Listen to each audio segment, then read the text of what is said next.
Hello and welcome back friends, मेरा नाम doctor अंकित गुप्ता है और आज हम एक स्पेशल केस डिस्कस कर रहे हैं जो कि थोड़ा सा रेयर है इस पार्ट ऑफ द कंट्री में यानी नॉर्थ इंडिया में, क्योंकि आज हम डिस्कस कर रहे हैं एशियन ब्लेफरोप्लास्टी, वो भी एक मेल पेशेंट की। यूजुअली एशियन ब्लेफरोप्लास्टीज हमारे सेंटर पे काफ़ी कॉमनली होती हैं नॉर्थ ईस्टर्न पॉपुलेशन की, या नेपाल से लोग आते हैं, भूटान से लोग आते हैं, जो हमारे हिमाचल से कई बार लोग आते हैं जिनके आईलिड क्रीज एब्सेंट होती है।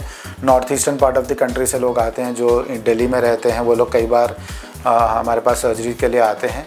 But usually 90% of the patients मेरे, अगर मैं कहूँ तो फीमेल्स होती हैं।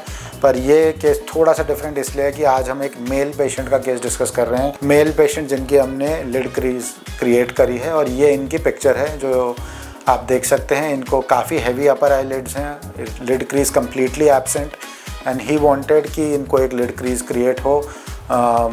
इनको अच्छा लगता था अगर इनकी क्रीज हो, और इनको ये मेनली जो हैवी आईलिड्स थी, बहुत पफ़ी आईलिड्स थी, उन सबसे परेशान थे।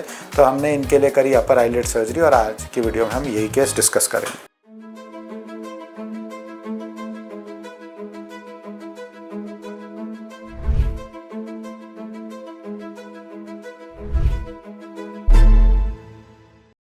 फ्रेंड्स, मेरा नाम डॉक्टर अंकित गुप्ता है। मैं एक प्लास्टिक सर्जन हूँ, बोर्ड सर्टिफाइड प्लास्टिक सर्जन, और मैं दिल्ली में panache hair laser and plastic surgery में प्रैक्टिस करता हूँ, जो कि पीतमपुरा दिल्ली में है। और आज हम केस डिस्कस कर रहे हैं मेल एशियन लिड ब्लेफरोप्लास्टी के ऊपर। तो जैसे कि आप इन पिक्चर्स में देख सकते हैं, ये हमारे पेशेंट है जिनको कि अपर आईलिड में क्रीज क्रिएट करवानी थी, जिसे कि एशियन ब्लेफरोप्लास्टी या लिड क्रीज क्रिएशन सर्जरी भी कहते हैं। इसमें जिन पेशेंट्स की या जिन क्लाइंट्स की या जिन लोगों की अपर आईलिड में क्रीज नहीं होती, उसमें जिस लेवल पे हमें डिज़ायरेबल होता है, जिस लेवल पे पेशेंट को चाहिए, उस लेवल पे आप क्रीज क्रिएट कर सकते हैं। और इस तरीके से इनकी फाइनल क्रीज क्रिएट हुई है। ये इस तरीके से, यानी ये मैं आपको दिखाना चाहता हूँ कैसे ट्रांसफॉर्मेशन हो सकती है। अब ये कैसे की जाती है, तो इसमें सबसे पहले होता है पेशेंट के साथ डिस्कशन। तो उसमें डिस्कस किया जाता है कि आपको किस टाइप की क्रीज पसंद है। क्या आपको टेपरिंग क्रीज पसंद है, यानी अंदर की साइड टेपरिंग, या आपको पैरेलल क्रीज पसंद है, आपको किस हाइट पे अपनी क्रीज चाहिए। ये क्रीज 5 mm से लेके 8 या 9 mm तक भी हो सकती है, depending on how high you want your crease. Age के ऊपर डिपेंड करेगा, कितनी लूज स्किन है, कितना फैट एक्सेस है, ये सारी चीज़ें असेसमेंट होती है। उसके बाद लोकल एनेस्थीसिया में अराउंड 2 इंजेक्शंस अपर आईलिड में लगते हैं आपके, जिससे अपर आईलिड नम हो जाती है।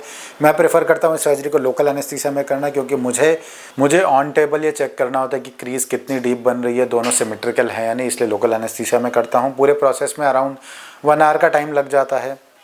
सेम डे डिस्चार्ज हो जाता है। जो स्टिचेस लगते हैं यूजुअली 1 वीक पे मैं रिमूव करता हूँ। जो स्वेलिंग आती है वो अपर आईलिड में जब हम क्रीज क्रिएशन सर्जरी करते हैं नॉर्मल से ज़्यादा आती है। ऑलमोस्ट 2 to 3 वीक्स तक ये स्वेलिंग रह सकती है। इनफैक्ट आपकी जो प्रॉपर क्रीज, जो फाइनल रिजल्ट आता है, वो मैं सबको बोलता हूँ अराउंड 2 months to 3 months पे जाके आता है। और ये था इनका केस। ये इनकी इनिशियल रिजल्ट्स आप देखोगे तो आपको लगेगा जैसे क्रीज बहुत हाई है, बहुत ज़्यादा स्वेलिंग है, ये क्या हो गया। बट आप जैसे से देखेंगे इनकी प्रोग्रेस हो रही है।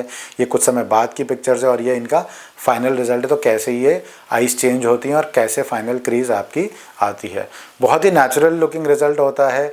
बट हाँ, आपको ये ध्यान रखना होगा कि you get it done by the surgeons who are regularly doing this surgery. ये बड़ी ही सिंपल सी सर्जरी है एंड बड़ी रिवॉर्डिंग सी सर्जरी है, और patients are usually very happy with this surgery. So if you are somebody who does not have a crease, and if somebody in your family is looking for something like this, you can always contact us on the given number. We are in Delhi and we'll be happy to help you. Thank you and have a nice day.